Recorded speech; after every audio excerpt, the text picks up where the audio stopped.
Hello दोस्तों, कैसे हैं आप सब? बढ़िया हैं सब दोस्त। तो आज की क्लास के लिए सभी दोस्त रेडी हैं।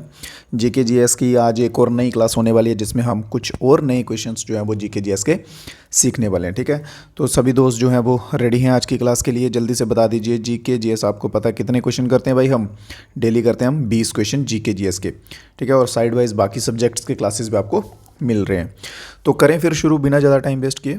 तो फर्स्ट क्वेश्चन की ओर बढ़ते हैं। एक चीज़ और, लास्ट में सभी बच्चे जब आप वीडियो देख लेंगे सभी बच्चे रिव्यू ज़रूर दीजिएगा। ठीक है, प्लीज़ करके रिव्यू दीजिएगा कि क्लास आपको कैसा लग रहा है, अच्छा लग रहा है, नहीं लग रहा, वो चीज़ बता दीजिएगा। ओके, पहला क्वेश्चन क्या कहता है कि पॉवर्टी और un British rule in India जो है वो किसके द्वारा लिखी गई है? Poverty and un British rule in India पुस्तक जो है वो किसके द्वारा लिखी गई है? इंग्लिश वाले भाई ऊपर से पढ़ लीजिए, हिंदी वाले भाइयों के लिए नीचे लिखा हुआ है। ठीक है, और poverty and un British rule जो है इन इंडिया वो लिखी गई है दादा भाई नरोजे जी के द्वारा।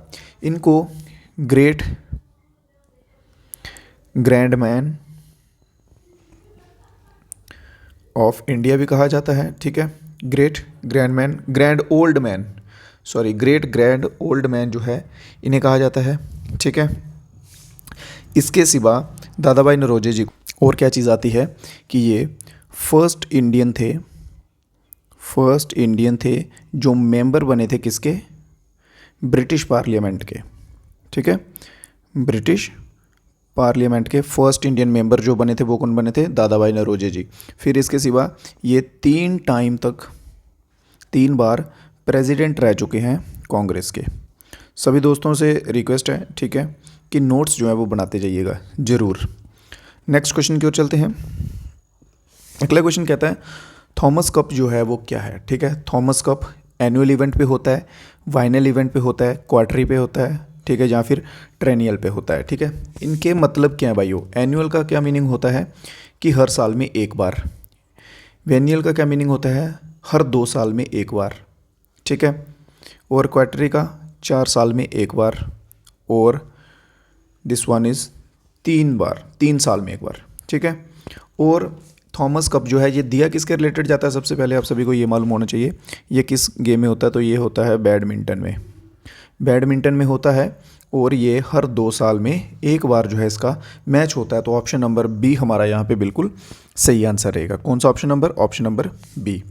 बढ़ते हैं अपने नेक्स्ट क्वेश्चन की ओर। Which one is not a component to construct human development index? देखिए जहाँ पे बात किसकी हो रही है? ह्यूमन डेवलपमेंट इंडेक्स की बात हो रही है सबसे पहले, और दूसरा नंबर बात हो रही है यूएनडीपी की। यूएनडीपी का मतलब क्या होता है? United nation development programme. ठीक है, यूनाइटेड नेशन डेवलपमेंट प्रोग्राम। यहाँ पे यूनाइटेड नेशन डेवलपमेंट प्रोग्राम ये फुल फॉर्म्स भी आती हैं और इनको भी आप जो है वो इग्नोर मत कीजिएगा। ठीक है, और यूनाइटेड नेशनल डेवलपमेंट प्रोग्राम के अंडर हो रहा है, यूनाइटेड की बात हो रही है। ठीक है, तो चलिए पढ़ते हैं, अभी ऑप्शंस पढ़ते हैं। इनमें कौन सा कंपोनेंट जो है वो कंस्ट्रक्ट नहीं करता है? नॉट बोला है हुआ है इन्होंने।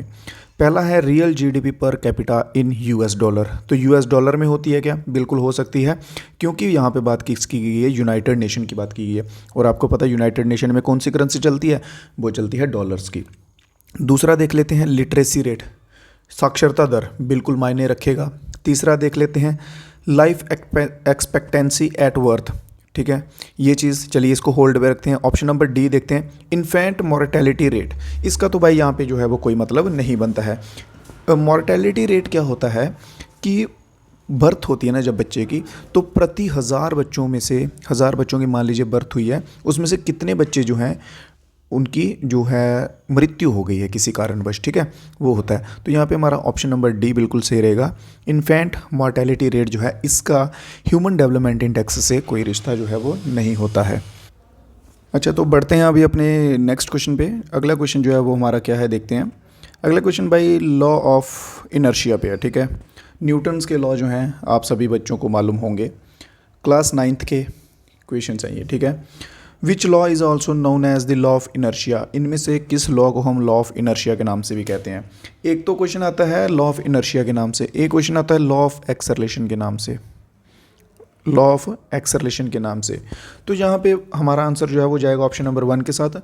न्यूटन का जो भाई पहला लॉ है, ठीक है, उसे हम लॉ ऑफ इनर्शिया जो है वो भी कहते हैं। न्यूटन का पहला लॉ क्या कहता है कि जब तक कोई एक बॉडी है, कोई भी एक चीज़ है, मान लीजिए ये फुटबॉल है, इसके ऊपर जब तक कोई एक्सटर्नल फोर्स अप्लाई नहीं होगी तो ये रेस्ट से मूवमेंट में नहीं आएगा। और अगर कोई चीज़ मूवमेंट में है उस पर कोई एक्सटर्नल फोर्स अप्लाई नहीं होगी तो वो मूवमेंट से रेस्ट के मोड में नहीं आएगा। ये कहता है फर्स्ट लॉ, ठीक है। और दूसरा क्वेश्चन क्या बनता है, लॉ ऑफ एक्सेलरेशन जो है वो कौन से लॉ को कहते हैं, तो वो कहा जाता है ऑप्शन नंबर बी हम रखेंगे यहाँ पे, सेकंड लॉ, ठीक है। न्यूटन का जो सेकंड लॉ ऑफ मोशन है उसको जो है वो लॉ ऑफ एक्सेलरेशन के नाम से भी जाना जाता है। और इनमें सबसे इंपॉर्टेंट मेरे भाइयों बनता है ऑप्शन नंबर सी वाला जो है आर्किमेड प्रिंसिपल। आर्किमेड प्रिंसिपल में क्या होता है, ये लिक्विड चीज़ों में अप्लाई होता है, शिप्स वगैरह में अप्लाई होता है, ठीक है, जहाँ पे पानी की बात होती है, शिप की बात होती है। इसमें क्या क्वेश्चन कैसे बनेंगे कि अगर कोई चीज़ है, एक मिनट देखिए, एक इसमें होती है बियॉन्ड फोर्स करके एक टर्म यूज़ होती है, ठीक है। बियॉन्ड फोर्स जो है ये हमेशा रहती है, ऑलवेज रहेगी, और ये एप्लीकेबल होती है। इसमें क्या होता है कि अगर कोई ऑब्जेक्ट है, ऑब्जेक्ट का अगर वेट जो है वो बियॉन्ड फोर्स से कम है, अगर बियॉन्ड फोर्स मान लीजिए 1 किलो है और ऑब्जेक्ट जो है वो आधा kg है, ठीक है, तो फिर ऑब्जेक्ट जो है वो क्या करेगा, फ्लोट करेगा। अगर इससे बियॉन्ड फोर्स 1 kg और ऑब्जेक्ट का वेट जो है वो 5 kg है तो ऑब्जेक्ट जो है वो क्या हो जाएगा, सिंक करेगा, डूब जाएगा। क्लियर है, ये चीज़ इसके ऊपर क्वेश्चन बनते हैं तो ध्यान रखिएगा। अगले क्वेश्चन की ओर बढ़ते हैं। अगला क्वेश्चन हमारा क्या कहता है, eight which place was the Hindustan association Republic socialist Republic association जो है वो कहाँ पे फॉर्म्ड हुई थी। ये भाई मोस्ट इंपॉर्टेंट क्वेश्चन बन जाएगा। कैसे बन जाएगा, मोस्ट इंपॉर्टेंट, क्योंकि जितने भी सूरवीर हैं, जितने भी गरम दल वाले थे, ठीक है, उन सभी का जो ये फेवरेट आप कह सकते हैं ये एसोसिएशन। क्लियर है, तो ये 1928 में बनी थी और कहाँ बनी थी, ये बनी थी भाई दिल्ली में बनी थी, फिरोज शाह में, ठीक है, फिरोज शाह कोटला दिल्ली में जो है ये एसोसिएशन जो है वो बनी थी। इसकी लीडरशिप किसके पास थी, ठीक है, तो लीडरशिप किसके पास थी, हमारे चंद्रशेखर आज़ाद।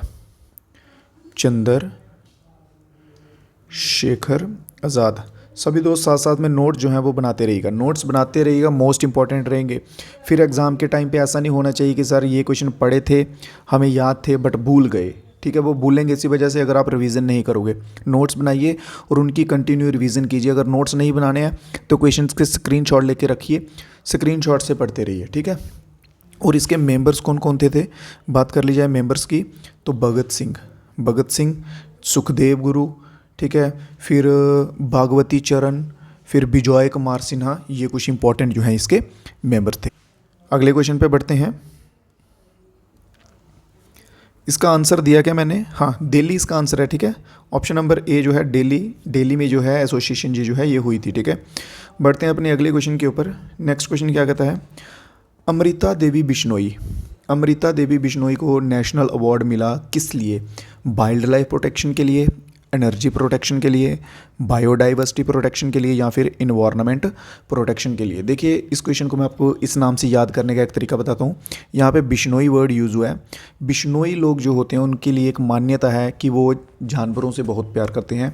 आज भी माना जाता है कि बिश्नोई समाज की जो माताएं होती हैं वो हिरन के बच्चों को अपना दूध तक पिलाती हैं, ठीक है। तो यहाँ से आप जो है इसको रिलेट कर सकते हैं जानवरों के साथ, इनका एनिमल्स के साथ प्यार जो है उससे वाइल्ड लाइफ प्रोटेक्शन का। तो ऑप्शन नंबर ए यहाँ पे हमारा बिल्कुल सही बनेगा। अमृता देवी बिश्नोई जो है उनको नेशनल अवार्ड किस फील्ड में मिला था, वाइल्ड लाइफ प्रोटेक्शन की फील्ड में जो है वो इनको मिला था। क्लियर है सभी दोस्तों को। और इसी के साथ सभी दोस्त जो है वो वीडियो को लाइक करते हुए चलेंगे। एक चीज़ का मैंने आपको बोला था कि रिव्यू जो है मेरे भाइयों थोड़ा सा टाइम निकाल के ज़रूर देना है कमेंट बॉक्स में कि क्लास कैसी लग रही है, मज़ा आ रहा है कि नहीं आ रहा, कुछ इंप्रूवमेंट की ज़रूरत है, जो भी आपके अकॉर्डिंग हो सके तो साथ साथ में आंसर्स देते हुए चलिएगा। अगले क्वेश्चन पे बढ़ते हैं। अगला क्वेश्चन क्या कहता है, साउथ कोरिया को 2-1 से जो है वो किस कंट्री ने हिराया है भाई। कौन सी कंट्री की विमेन मैच चल रहा था, हॉकी जूनियर एशिया कप चल रहा था, साउथ कोरिया फाइनल में थी। साउथ कोरिया के साथ कौन सी जो दूसरी कंट्री है जिन्होंने जीत दर्ज की है साउथ कोरिया को हरा के, ठीक है। तो दूसरी कंट्री कौन है भाई, वो है हमारा हिंदुस्तान, ठीक है। देखिए ऐसे क्वेश्चंस जो होते हैं ना, इनमें हम अक्सर जो है वो गैस लगा सकते हैं, क्योंकि ऑलमोस्ट जो करंट अफेयर्स रहेंगे ना वो अपने देश के रिलेटेड ही होंगे। ऑलमोस्ट कह रहा हूँ 70-80% जो हैं 70 से 80% तक जो करंट अफेयर्स आएंगे वो अपने देश के रिलेटेड आएंगे। कोई एक आधा होगा जो इक्का दुक्का जो दूसरे कंट्रीज़ के ऊपर पूछ लिया जाएगा। और अगर बात कर ली जाए हुए कहाँ थे, हेल्ड कहाँ हुए थे, तो ये जापान में हुए थे। बढ़ते हैं अपने अगले क्वेश्चन की ओर। अगली class, which of the following ruler built चार मीनार। चार मीनार आप सभी को मालूम है कहाँ पे है भाई, चार मीनार हैदराबाद में, ये दिया हुआ है, ठीक है। तो चार मीनार कहाँ पे है, हैदराबाद में। यहाँ पे इन्होंने क्वेश्चन में क्या पूछा है कि चार मीनार जो है वो किसके द्वारा बनाई गई थी। चार मीनार के साथ साथ एक और आता है, ठीक है, वो क्या आता है, कुतुब मीनार। कुतुब मीनार, कुतुब मीनार। तो कुतुब मीनार बनाई गई थी कुतुबुद्दीन ऐबक, कुतुबुद्दीन ऐबक, इसके द्वारा जो है भाई ये कुतुब मीनार बनाई गई थी। और चार मीनार जो है ये किसके द्वारा बनाई गई थी, तो मोहम्मद क्वाली कुतुब शाह। तो option number A, Qutub Shah के द्वारा जो है ये चार मीनार बनाई गई थी। क्लियर है, ऑप्शन नंबर ए इसमें हमारा बिल्कुल सही रहेगा। अगले क्वेश्चन की ओर बढ़ते हैं। इंडिया की यहाँ पे रैंक पूछी गई है। क्या पूछा गया है, rank of India AI super computer. India का देखिए ये क्वेश्चन दो टाइप से बन सकता है। एक तो यहाँ पे इन्होंने रैंक पूछ ली, दूसरा ये पूछ सकते हैं कि उसका नाम क्या है। उसका नाम है एआई रावत, ठीक है। इंडिया के सुपर कंप्यूटर का नाम क्या है, एआई रावत। एआई रावत जो है इसके सुपर कंप्यूटर का नाम है। और अगर पोजीशन की बात की जाए तो इसकी पोजीशन आई थी 75। कौन सी पोजीशन थी भाई, 75 जो है इसकी पोजीशन थी। तो ऑप्शन नंबर सी जो है हमारा बिल्कुल सही रहेगा। अगला क्वेश्चन देखते हैं। अगला क्वेश्चन क्या कहता है, अगला क्वेश्चन आ जाएगा आर्किटेक्चर से रिलेटेड। तो इसमें क्या कहा गया, हिंदू टेम्पल्स जो होते हैं साउथ इंडिया, यहाँ पे साउथ नॉर्थ का भाई फ़र्क पड़ेगा, ठीक है, आपको क्लियर कर देता हूँ, घबराइए मत। यहाँ पे इन्होंने क्वेश्चन में पूछा है साउथ का, ठीक है। तो साउथ में बीमाना जो है उसे वो किसे कहा जाता है, in Hindu temples of south India vimana is referred to. Vimana जो है किसे कहा जाता है, बीमाना कहा जाता है जहाँ पे एक मूर्ति होती है। ये मान लीजिए एक मूर्ति है, ठीक है, आइडल है, इसके ऊपर जो कवरिंग होती है, मंदिर को ऊपर से शेप दी हुई होती है, इस पोर्शन को जो बीमाना कहते हैं। किसको कहते हैं बीमाना, मंदिर के ऊपर के पोर्शन को। तो यहाँ पे हमारा आंसर कौन सा हो जाएगा, place to house the main deity, temple tower over. हाँ, तो ऑप्शन नंबर बी जो है हमारा बिल्कुल सही आंसर हो जाएगा। टेम्पल का ऊपर टावर टाइप होता है ना जो मेन श्राइन के ऊपर, उसे कहा जाता है बीमाना। और यहाँ पे अगर साउथ की जगह होता नॉर्थ, क्या होता, नॉर्थ होता, तो नॉर्थ तो ये क्या होना था, शिकारा। शिकारा क्या होता, यहाँ पे ये पूछते कि शिकारा किसे कहा जाता है, ठीक है। तो यहाँ पे सेम चीज़, जो मंदिर के ऊपर का टावर होता है मेन श्राइन के ऊपर, उसे शिकारा कहा जाता है। क्लियर है। बढ़ते हैं अपने अगले क्वेश्चन की ओर। अगला प्रश्न हमारा क्या कहता है, recently garden research reach ship builder and engineers launch और नेवल वेसल। ये क्वेश्चन आने के चांसेस नहीं है। इन्होंने रिसेंटली जो है इंजीनियर्स ने नेवल वेसल की है, और वो किसके द्वारा की गई है, वो कुछ सर्वे वेसल करके है, सर्वे वेसल लार्ज की कैटेगरी में, ठीक है। वो किस वेसल की कैटेगरी में है, तो लार्ज की कैटेगरी में है। इस क्वेश्चन को हम स्किप कर सकते हैं। नेक्स्ट क्वेश्चन देखते हैं। अगला क्वेश्चन क्या कहता है, what is the reduction in the value of factor. Economy का क्वेश्चन है भाई, ठीक है। एक फैक्टर है, कोई भी एक चीज़ है, मान लीजिए एक फैक्टर है, उसकी अगर हम वैल्यू में रिडक्शन करते हैं, उसकी अगर वैल्यू में हम रिडक्शन करते हैं, ठीक है, उसके बनने के दौरान, तो उस प्रोसेस को हम जो है वो क्या कहते हैं। अगर किसी चीज़ की हम वैल्यू में रिडक्शन करते हैं उसकी प्रोडक्शन के दौरान, प्रोसेसिंग के दौरान, तो उसे हम क्या कहते हैं, डेप्रिसिएशन कहते हैं। क्या कहते हैं भाइयों, डेप्रिसिएशन कहते हैं। जीडीपी आप सभी को मालूम है। नॉन मॉनेटरी कंजप्शन क्या होती है, नॉन मॉनेटरी कंजप्शन में क्या होता है, मनी जो है, मनी को काउंट नहीं किया जाता। इसमें क्या आ जाएगा, हमारा एग्जाम्पल इसमें आता है लेबर आता है, ठीक है, लेबर आ जाएगा। इसमें लेबर के सिवा वॉलंटियर वर्कर आ जाएंगे, हाउस होल्ड आ जाएगा, कुकिंग, क्लीनिंग, वो सब चीज़ें जो है वो नॉन मॉनेटरी कंजप्शन में आ जाएंगी, ठीक है, जिसमें हम क्या करते हैं, मनी को ऐड नहीं करते हैं, मेन पॉइंट जो है। और अगर बात की जाए प्रोडक्शन मेथड की, तो प्रोडक्शन मेथड में क्या होता है, चीज़ों को ऑर्गेनाइज करते हैं और मैनेज करते हैं। सिंपल, प्रोडक्शन मेथड में चीज़ों को, फैक्टर्स को ऑर्गेनाइज करेंगे और मैनेज करेंगे। क्लियर है यहाँ तक सभी भाइयों को। किसी क्वेश्चन में कोई डाउट रह जाता है किसी टाइप का, तो आप वो भी कमेंट बॉक्स में पूछ सकते हैं। अगला क्वेश्चन हमारा क्या कहता है कि उस एंजाइम का नाम बताइए जो कि फैट्स को ब्रेक डाउन करता है। वह एंजाइम का नाम बताइए जो फैट्स होते हैं हमारे शरीर के अंदर, ठीक है, उनको तोड़ने में हमारी मदद करता है। तो लिपेस जो है, ऑप्शन नंबर ए हमारा बिल्कुल सही होता हुआ दिखेगा। तो लिपेस एक ऐसा एंजाइम है जो कि हमारे फैट्स को ब्रेक डाउन करने में हमारी मदद करता है। बढ़ते हैं अपने अगले क्वेश्चन की ओर। अगला प्रश्न क्या कहता है, वर्ल्ड बैंक का हेडक्वार्टर वर्ल्ड बैंक ग्रुप का हेडक्वार्टर जो है वो कहाँ पर है। वर्ल्ड बैंक का हेडक्वार्टर कहाँ पर स्थित है। क्लियर है यहाँ तक? सभी दोस्त जो हैं ट्राई कीजिए कि साथ साथ में कमेंट बॉक्स में अपना आंसर देते जाइए, जो जो क्वेश्चंस के आंसर आते हैं वो देते जाइएगा, ठीक है। और बात करते हैं हेडक्वार्टर के ग्रुप की, तो वाशिंगटन डीसी जो है हमारा बिल्कुल सही आंसर रहेगा। कौन सा सही आंसर रहेगा? Washington DC. बढ़ते हैं अपने अगले प्रश्न की ओर। अगला क्वेश्चन क्या कहता है? Highest sex ratio. मैं आपको बार बार एक चीज़ कह रहा हूँ भाइयों, ऑलमोस्ट सभी क्लासेस में 2011 की सेंसस के क्वेश्चंस कवर कर रहा हूँ, ठीक है, तो इसमें भी कर रहा हूँ, तो इम्पॉर्टेंट टॉपिक बनेगा, तो हो सके इसको अच्छे से रिवाइज कर लीजिएगा। इसमें बात की गई है सेक्स रेशो की। हाईएस्ट सेक्स रेशो जो है वो किस स्टेट का है?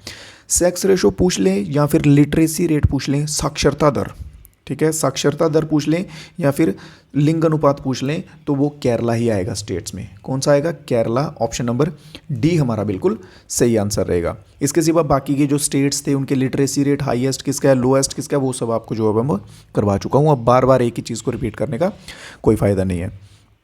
अगले क्वेश्चन के ऊपर बढ़ते हैं। कौन सा वह पहला मुस्लिम रूलर था भाई जिसने थ्योरी ऑफ किंगशिप को सिमिलर, एक जैसा माना था थ्योरी ऑफ डिवाइन राइट्स के साथ, ठीक है, तो वो कौन सा था? वो था बलबन। बलबन आप सभी ने नाम सुना होगा, बलबन का बहुत इंपॉर्टेंट रोल रहता है। बलबन जो है, इसके ऊपर एक क्वेश्चन आता है, ये बलबन खुद को किस नाम से समझता था? तो ये खुद को चालीसा बोलता था। क्या बोलता था बलबन? खुद को चालीसा बोलता था। क्लियर है यहाँ तक? खुद को क्या बोलता था? चालीसा। चलिए बढ़ते हैं अभी अगले क्वेश्चन की ओर। अगला क्वेश्चन क्या कहता है? 9th 5 year plan. Most important topic बनता है, मोस्ट इंपॉर्टेंट टॉपिक, ठीक है। 5 ईयर प्लान के ऊपर क्वेश्चन जो है ऑलमोस्ट बनते हैं, बहुत टाइप से बनते हैं। या तो ये पूछ लेंगे कि टाइम पीरियड बताइए इस नंबर के 5 ईयर प्लान का, या पूछ लेंगे उसका मॉडल क्या था, या पूछ लेंगे उसकी ग्रोथ रेट क्या थी, टारगेट कितना था, अचीव कितना हुआ, बहुत टाइप से बन जाएंगे। व्हाट्सएप ग्रुप पर आपको मैंने रिसेंटली जो है वो शेयर किया हुआ है, ठीक है। तो समझ गए आप किस तरह से जो है वो क्वेश्चंस बनेंगे यहाँ पे। तो चलिए अब इन्होंने क्या पूछा हुआ है कि 9th 5 ईयर प्लान जो है उसका टाइम पीरियड बताइए। मान लीजिए आपको नहीं पता, तो किस तरह से जो है हम गैस लगाएंगे? आपको इतना पता है टोटल कितने थे, टोटल पता होना चाहिए कि भाई टोटल 12 थे। टोटल कितने थे? 12th। और 12th नंबर का कहाँ सा था? 2012 से लेके 2017 तक ये 12th नंबर का था। कौन सा था ये? 12th। इससे अगर हम 5 कम करेंगे, इससे अगर हम कितने कम करेंगे? 5 कम करेंगे तो क्या आ जाएगा? 2007। 2007 आ जाएगा। तो ये कौन सा? 2007 से शुरू होगा 11वां। फिर इससे हम 5 कम करेंगे तो 2000 क्या आ जाएगा? 2 आ जाएगा। तो ये कौन सा हुआ? 10वां। फिर इससे हम अगर 5 कम करेंगे तो कितना आ जाएगा? 98 आ जाएगा। ये कितना हुआ? सॉरी 97 आएगा।